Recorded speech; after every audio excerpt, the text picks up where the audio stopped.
या ठिकाणी एक 7 वर्षापूर्वी पाय घसरून पडलो होतो मी आणि थोडस रक्त आलं होतं, पण नॉर्मल ते काय असेल म्हणून मी ते सोडून दिलं. त्यानंतर हळूहळू ते दात हलू लागले आणि पुढचा एक दात जो आहे तो पूर्णपणे अखंडच निघाला. मग आता अखंड निघाल्यामुळं काय केलं, ते कॅप टाकून घेतले तिथूनच एका, आणि ते या मागच्या महिन्यामध्ये ते कॅप सगळं दुसरा दात पण निघाला, पूर्ण दात हे झाला. दात हे आमचं भाडं, मी शिक्षक असल्या कारणाने या ठिकाणी दाताशिवाय आमचं काही चालत नाही, आणि त्यामुळं काही करून आपल्याला हे दात पूर्णपणे बसवून घ्यावे लागते. आणि परमनंट दात असा असणं सांगलीतून सांगली, मिरज आणि कोल्हापूर या 3 ठिकाणी जेवढे डेंटिस्ट आहेत त्या सगळ्यांचं ओपिनियन घेतलं. ओपिनियन घेतल्यानंतर प्रत्येक डॉक्टरांनी सांगितलं की कमीत कमी दात सगळे काढून घ्यायला आणि जखम भरून यायला 3 ते 3.5 महिन्याची प्रोसेस आहे. त्यानंतर आपल्याला इम्प्लांट टाकावे लागते, आणि इम्प्लांट टाकल्यानंतर पुन्हा 1 महिनाभर थांबून त्यानंतर आपल्याला दात फिक्स करावे लागतात. अशा प्रकारे ही 6 महिन्याची प्रोसेस आहे, आणि 6 महिन्याच्या प्रोसेसमध्ये आपल्याला हे संपूर्ण काम करायचं आहे. आता 6 महिने थांबायला मला वेळ नाही, रिटायरमेंट 31 मेला आहे, आणि त्यामुळं दातच नसतील तर आपण बोलणार काय विद्यार्थ्यांच्या पुढे काय असेल ते. थोडस मी या ठिकाणी आपल्या संपर्क साधला, संपर्क साधल्यानंतर मी तेव्हाही विचारलं होतं की is it possible in 10 days. तेव्हा मला सांगितलं की हो, 3 ते 10 दिवसाचा कोर्स आहे, 10 दिवसामध्ये तुमचं पूर्णपणे रिकवर होऊन जाईल. आणि त्यामुळे मी घरी मिसेसने सांगितलं की असं असं आपल्याला या ठिकाणी आहे.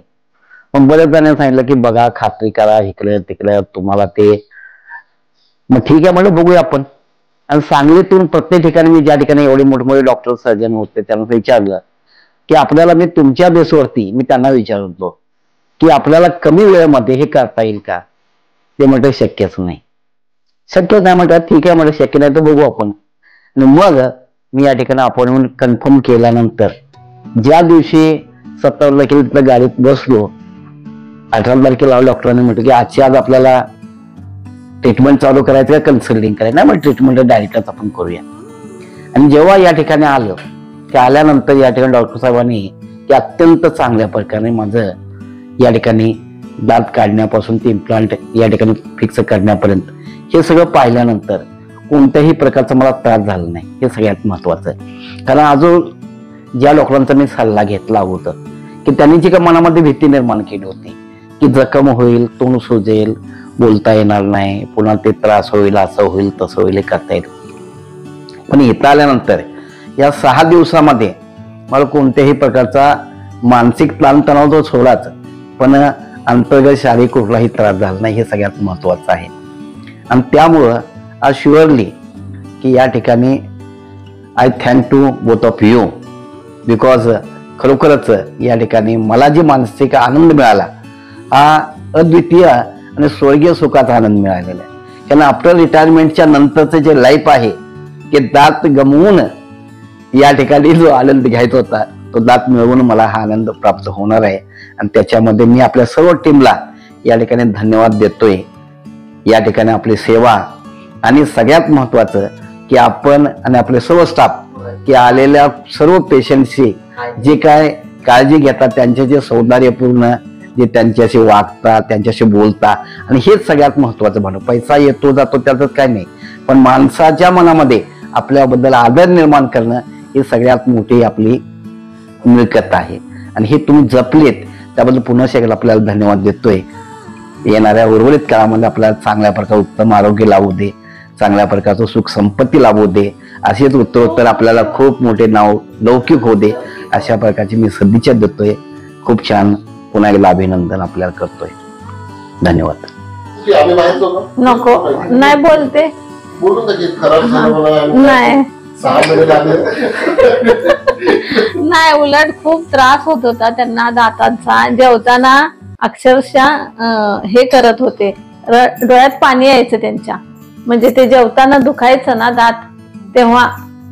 मग ते आता खूप छान झालं, तुम्ही खूप छान केलं, दात बसवले नवीन सगळे, आणि आता त्यांना जेवायला वगैरे व्यवस्थित येईल ना. कारण ते दात हे झाल्यामुळं त्यांना जेवायला व्यवस्थित येत नव्हतं, त्यामुळे त्यांच्या पोटाची तक्रार पण व्हायची, पोट घ्यास धरायचं सारखं असं. ते दातामुळं हे मधले दात तर हालतच होते ना, आणि हे कडचे पण, त्यामुळे त्यांना जेवताना खूप त्रास व्हायचा.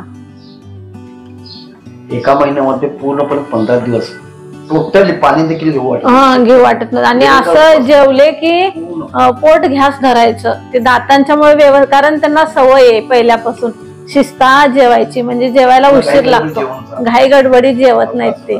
आणि ते दात हे झाल्यामुळे त्यांना व्यवस्थित चावून खायला येत नव्हतं ना, मग त्यामुळे पोटाची सारखी तक्रार व्हायची. मग किती 1-1.5 महिना तर ते दमवलेलं मध्ये. मग मी घरच्या घरी काढे करून देत होते जिऱ्याचा काढा करून दे कुठं, म्हणजे ते पोटासाठी हो. म्हणजे दवाखान्यात पण दाखवलं आम्ही मिरचीला, तिथं ते घ्यास वगैरे होतात पोटामध्ये म्हणून त्यांना दाखवलं. पण मेन प्रॉब्लेम ते दातांचा होता हो. ते म्हणजे त्याचं औषध घेऊन तरी काय उपयोग आहे ना, ते तरी पण जरा फरक पडला. मग नंतर मी दररोज जिऱ्याचा काढा करून द्यायला लागले, मग ते पोट जरा व्यवस्थित झालं. पण हे दातांच्यामुळे ते होत होतं.